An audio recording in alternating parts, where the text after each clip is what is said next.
All right, welcome to the second part of our podcast tonight. This might end up being two different podcasts, just because technology and me sometimes don't get along, and trying to combine them. I'm going to do my best, but this might be a second one. So, welcome back, or welcome to the first one. If you don't, however it works out for you, whoever's listening, again, thanks for listening. Thanks for tuning in. Rate, review, subscribe, whatever podcast player you listen to. Thanks for listening, and thanks for tuning in, and tell your friends and try to get friends listening to it and everything. We talked about the WNBA. We talked about NCAA football. We talked high school softball and baseball, and then kind of our life, vacations and travel things. Last thing here, or not last thing, but is golf. The British Open just finished on Monday. Xander Schauffele wins his second straight major. So he's halfway to the Grand Slam. He's on pace to win the Tiger Slam. Probably if he would do that, they'd probably call it the Tiger Slam still. And the interesting part was he was one of the best players in the world not to win a major, and had been in contention, just hadn't gotten it done, and now he's 2 for 2. And I think it's an interesting case is who wins Player of the Year. Now, I think it's going to come down to who wins the FedEx Cup, how they do in the playoffs, things like that. You know, if Schauffele goes and wins the FedEx Cup, he probably wins it. If Scheffler wins the FedEx, he probably wins it. But after the U.S. Open, it was a slam dunk that Scottie Scheffler was going to win Player of the Year. 6 wins, the Masters, the Players, top 5 in like every other event he had played in. And he hasn't played horrible, but he just hasn't won since. Real quick, I think Xander won the PGA, then Bryson won the U.S. Open, and then Xander won this one. It's a different. Yeah, the order is still weird to me. Yeah. So, but no, Xander does have 2, but Bryson did win the U.S. Open in between those 2. Yes, because the orders, I hate that too, but that's beside the point. And that's a whole nother thing, is Bryson being left off the Olympic team. Is that strictly world ranking? Is that how they do it?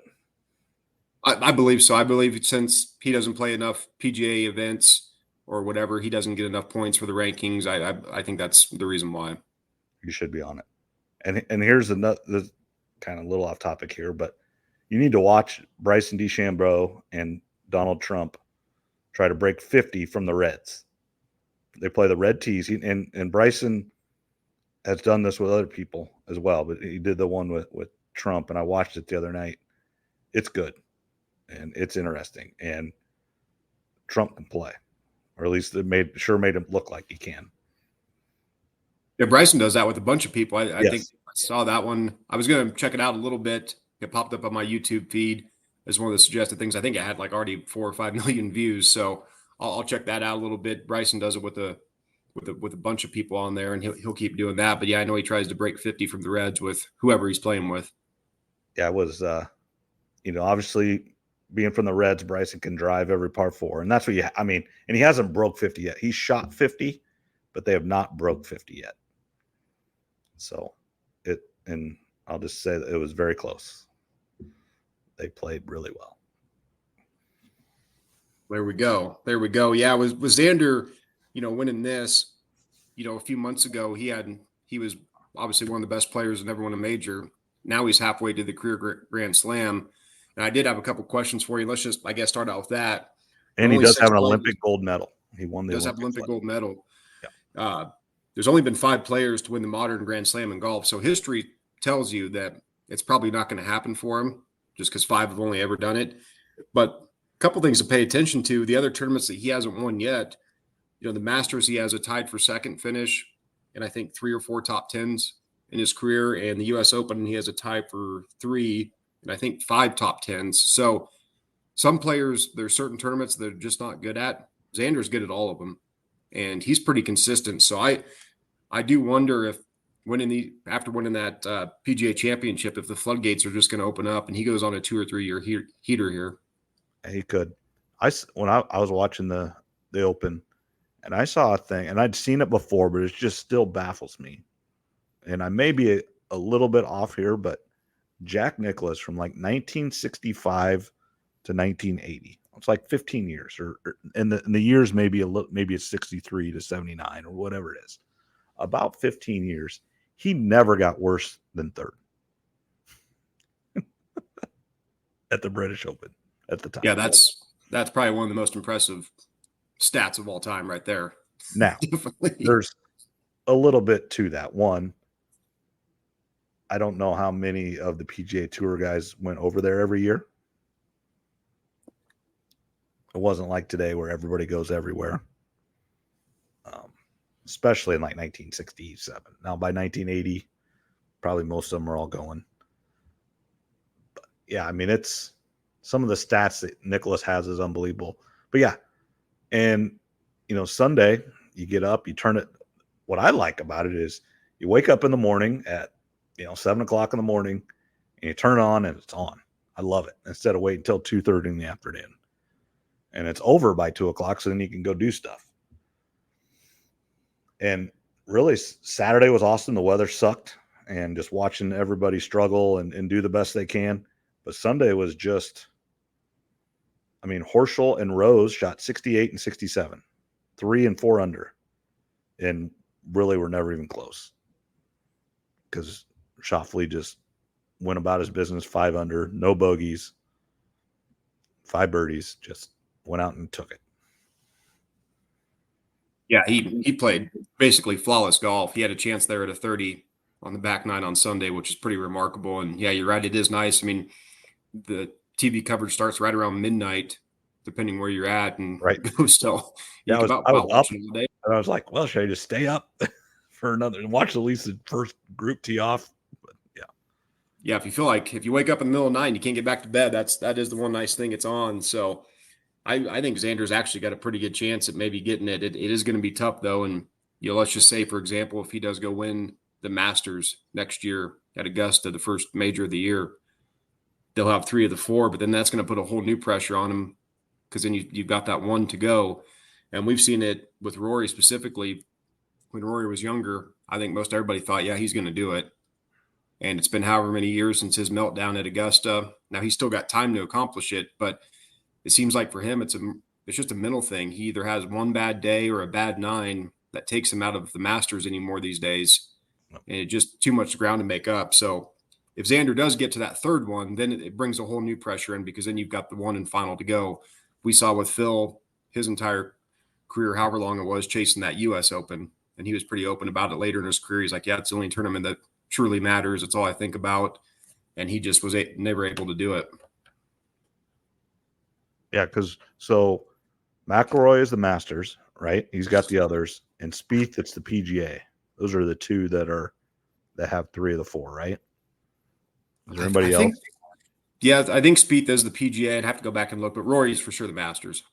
Yeah, and he choked a Masters away on the back 9. Now he went, and he was young still. This was before he won it, and then he went on the net, month and a half later, the U.S. Open, he won by like 10 shots. So, I mean, it didn't really affect him at the time. But, yeah, it's been 10 years since Rory's won a major. How about that? It was like 2014 at Kiowa for the PGA. Again, and he won by a lot. When he has won majors, he's won by a lot. Because when he's the best player. When he's now Scheffler probably has an argument right now, but if Rory is on, he wins by a lot. Kind of like Tiger Woods. When Tiger Woods was playing his best, no one could touch him. Oh yeah, for sure. Rory's obviously one of the best players in the world when he's on. There's arguably nobody better. He can hit it a mile. With Xander here specifically, it looks like he's going to go on this run for, like I said, 2-3 years or longer. But as we know in golf, even guys like you and I, we're not professionals, but the one thing that's cool about golf is you and I can go out and play a course and have a good day driving the ball, good day putting, shoot a career round, but we know it doesn't last very long. Right. You might get, you get those 4 or 5, maybe 10 rounds a year, and the rest of it's just a struggle. So for Xander, he's on top of the world right now, but starting next year, if he loses his driver, if he's off putting a little bit, that can be the difference between winning a major and finishing 14th. Absolutely. And I don't know, I'd have to study what his weakest part of the game. Like Scheffler, it's his putting. If it was just tee to green, Scheffler would win every tournament, and it probably wouldn't even be close.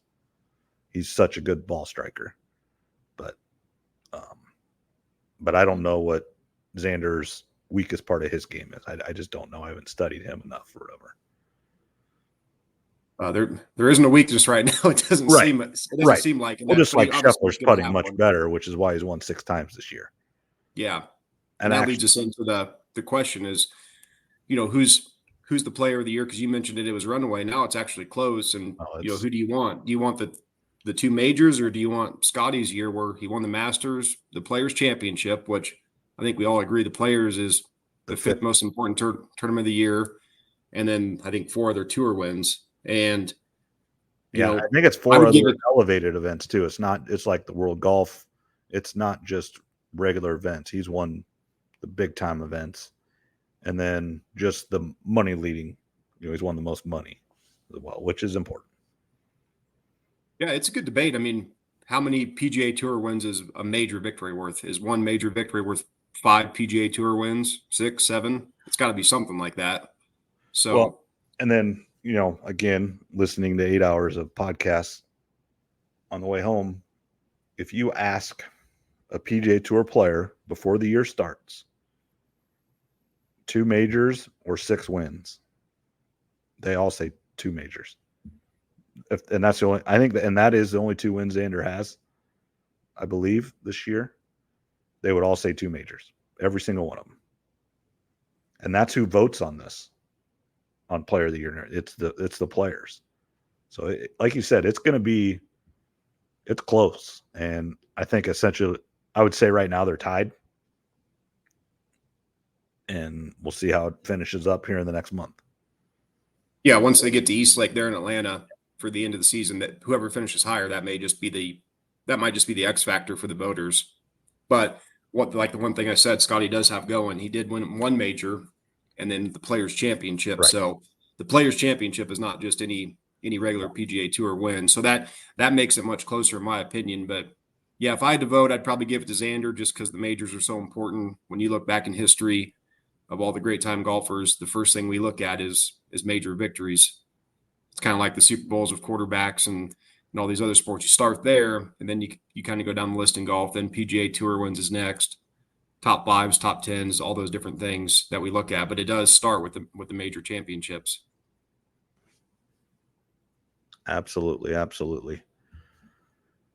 Next thing I know you want to talk about was Dak Prescott and the Cowboys and a little bit of NFL stuff.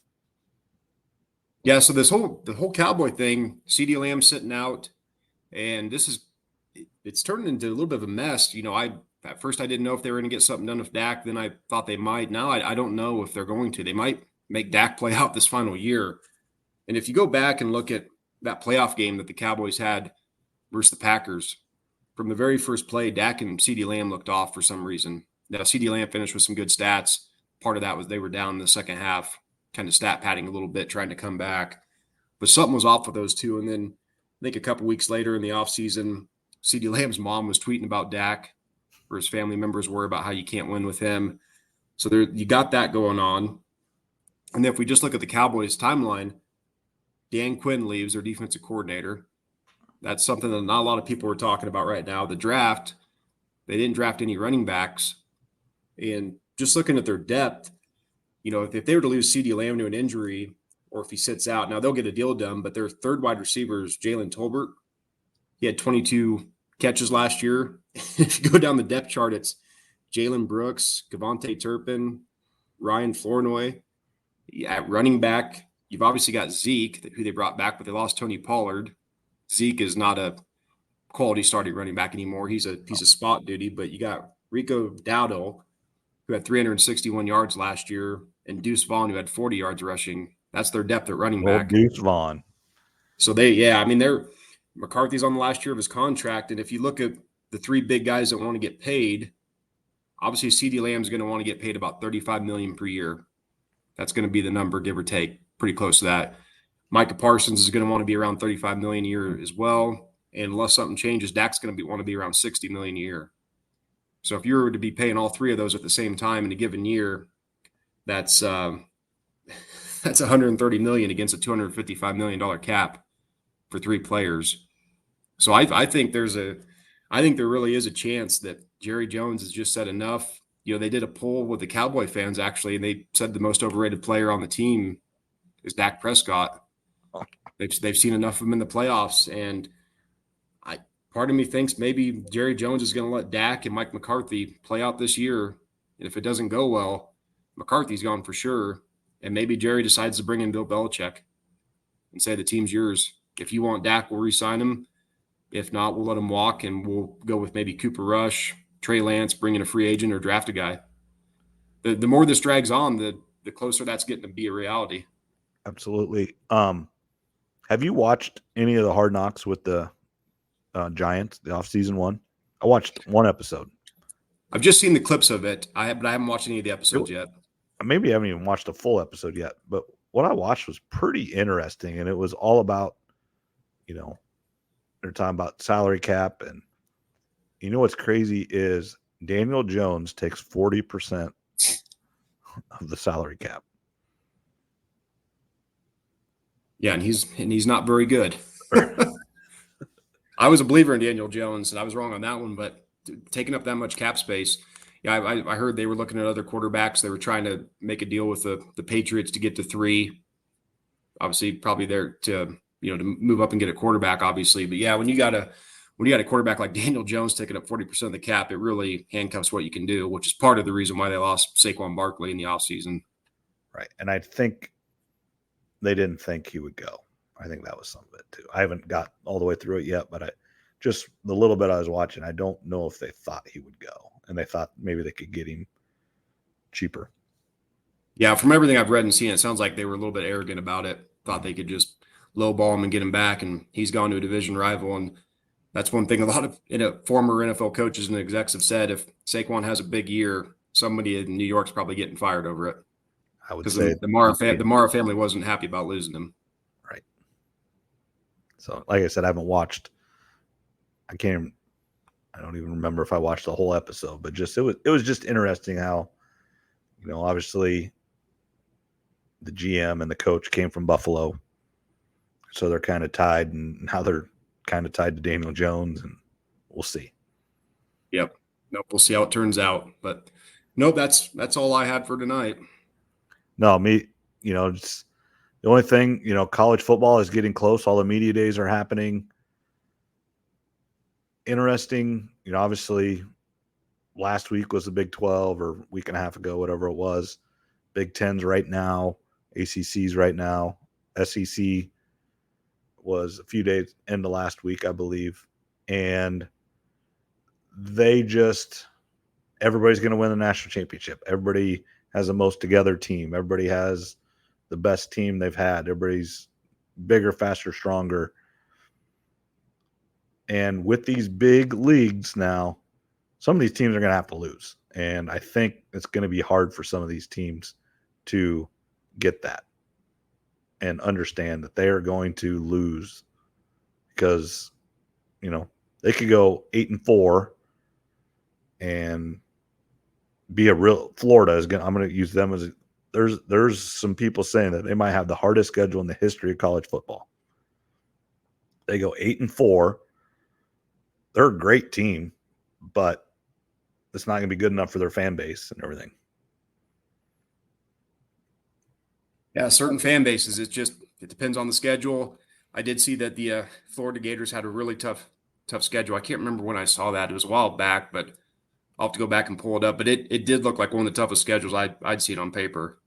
You look at like South Carolina and Arkansas, Mississippi State. I just don't know how they are going to expect to win more than 8 or 9 games a year. That'd be a heck of a year for them. as long as Alabama stays there, as long as LSU and Georgia. And then honestly, I mean, this is just me. Last 10 years in the Big 12, Oklahoma has been way better than Texas, and it's not been close. But I believe in the SEC, Texas is going to be right there. I think Sark is actually the guy there and understands it and is playing to it. They've got one of the best teams coming back. Now we'll see if they can do it. And I do think it is tough going to a new conference. You're staying in new hotels. You're going to new stadiums. And some of the coaches know what they're doing because they've been in those situations. But, if you get a senior quarterback that has played in Jack Trice Stadium or at least been there as a freshman or sophomore and then comes back again, they know what the locker room looks like. They know when the crowd gets loud. And I think Utah, Arizona State, now Colorado, none of these people know, but there's probably some people that were still with the football program when they were in the Big 12. I would say there's some people around that knows what they're doing. They know what hotel to stay at. They know, where to get the food, where to do everything. Now, Jack Trice Stadium is completely different than it was 10 years ago. But I think that's an underrated. And then also, and here in the Midwest with Iowa State, with the conferences getting bigger, it's not as big a deal. But I think the Big Ten, it is a big, big deal for travel. Oregon, Washington, USC, UCLA, when they have to come way east.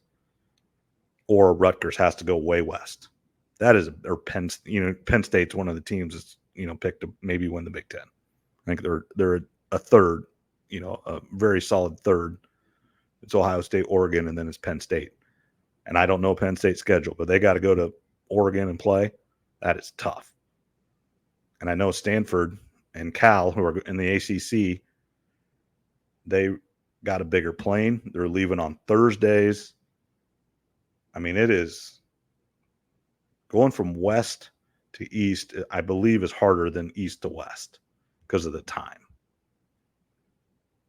Now, the problem with Rutgers, if they go play USC and you kick off at 8:00 at night out there, it's about midnight out east. I think that's going to be some of the issues.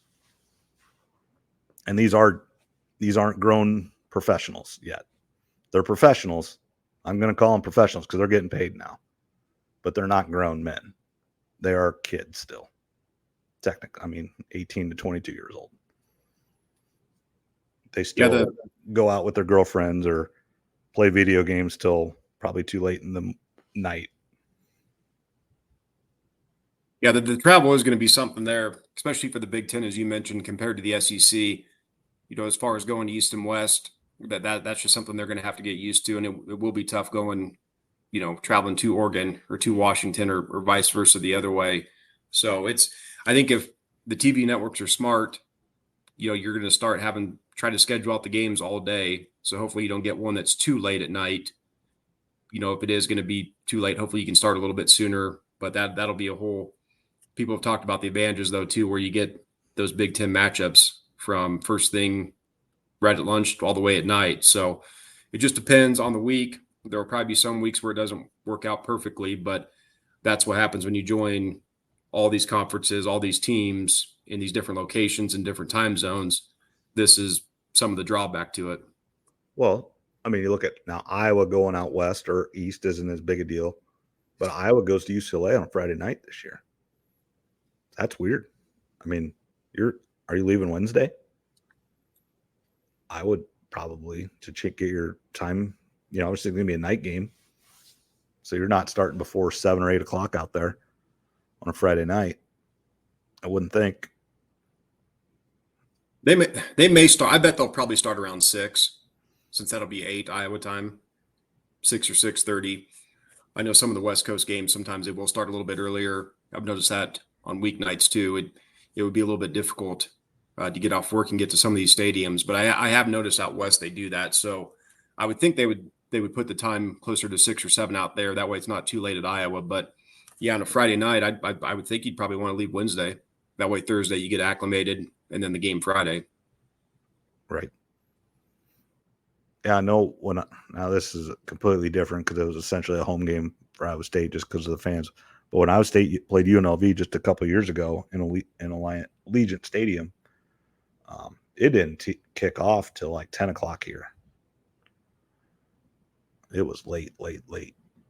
And I know because the team and the players and everything, I mean, they said that was bad. And it was, I don't know, maybe they lost the next game or something because essentially Sunday was ruined because they didn't get home till like 5 in the morning, 6 in the morning. And yeah, those are the things that, right or wrong, like the NFL, they'll go out there and maybe and spend several days or a week there. And, when they play on Sunday, they're not, you always hear the see you on Wednesday. So they have Monday and Tuesday off. College football, you get one day off. And it's different for every team. Most of the time, it is Monday they have off. When I was at Iowa State, it was Sunday, but I believe most teams bring their team in on Sunday, one for health, that everybody gets looked at by the trainer. And then I think it's kind of been found to, get back going, get your blood flowing, they're not practicing, but go through a walkthrough, get the film out of the way. And then I think you give them Monday off. One, they have school. Makes it a little bit easier. Then they can have classes all night. Because that was the one thing, there's some kids that do miss practice, certain points or late to practice. And it doesn't make people happy, but it does happen sometimes because they have class. And so that's one day of the week where, hey, you can have a class whenever you want on Mondays. So Definitely, yeah, it's definitely something they're going to have to figure out. Each team's going to be a little bit different. Depends where they're traveling. Each season's going to be a little bit different too, depending on your schedule. Some years might not be as bad. Maybe, Iowa only has to go out west once or twice, right. Or maybe just one time. Other years they might have to go 2 or 3 times. So they'll just have to figure it out over time. What's going to be the best schedule for the players and the teams? How early do you go out? When you do get back, are you doing anything that later that day? Monday, is it basically just a day off? So each team's going to have a little bit different things that they're going to have to figure out. Each conference is. So it's definitely some of the challenges that are going to pop up. And I think the big issue, football is not the big issue. It definitely is the others. It's bad. It's baseball, it's softball, it's volleyball, but basketball is a big deal where you play multiple times a week. You cannot have Rutgers fly to UCLA, play a basketball game on a Tuesday night, and then come back and play Saturday at home. They're going to ask them to do it, but that's going to be tough on kids. Yeah, it is, but they're going to have to adjust. I mean, they're not going to have a choice. Right. That's just the way they're it's going to cashing be. these checks, so that's what they're going to do. Yeah, no, they're getting paid over the table now instead of under, and these are some of the prices that you're going to pay. NIL, more exposure. You're going to be treated more like a professional, more than a college student, which they basically kind of are now. So it'll be tough to figure out at first, but they're not going to have a choice. It's what they're going to have to do. Yeah, I agree 100%. And we'll get in, I believe, pretty sure 1 week from today, the 31st, is when college football practices start. That's when everybody shows up. So we are 1 week away. I'm pretty sure, like I would say, to media days, the 1st or 2nd of August, so next Thursday or Friday. And it is crazy that we are almost out of July and summer's getting over and football is real close. We're right at about a half hour now, probably pretty good. Anything else, Trev? No, I think August 24th is the first. Going to have the first college football games. I think there's 4 of them. And then I saw earlier today, Pat McAfee's back on game day. He wasn't sure if he was going to come back on that. So I'm happy about it. I love Pat McAfee. I think he brings a good energy to the show. And that was a big announcement earlier today. Yeah, I did not see that. I knew they were still working out whether he wanted to come back or whether it was ESPN wanted him back. I don't know what it all was, but yeah, he just brings a different energy. Saban's going to be on it as well, right? I don't know if he's going to be on it necessarily every episode, but he's going to make appearances for Right. sure. And yeah, I think that'll be good too, because he was definitely good when he did some stuff with Pat McAfee. So was Bill Belichick, the little bit that he did. So maybe even Bill will join some of the shows this year until he maybe starts coaching again next year. Right. So, all right. Well, good to have you back. Now we're everybody's had their time and vacations and everything, and now it's time to go full speed ahead to the best time of year in sports when it's football. That's right. It's not far away. So we'll start getting back into our regular schedule once the season starts. You'll be back at school, which is good and bad, I suppose. But we'll get back into our football schedule. I've not opened it yet, but we got the back to school email. Used to get a letter in the mail. Now we get an email from the superintendent. I haven't opened it yet. I was still on vacation. So I'll have to open that maybe tomorrow. That's all right. You got time. Yep. So, yeah, I mean, I've got golf starts here August 12th. So we'll go from there. All right. We'll talk to you later, Trev, and we'll talk to you next week. All right. Sounds good. Have a good night.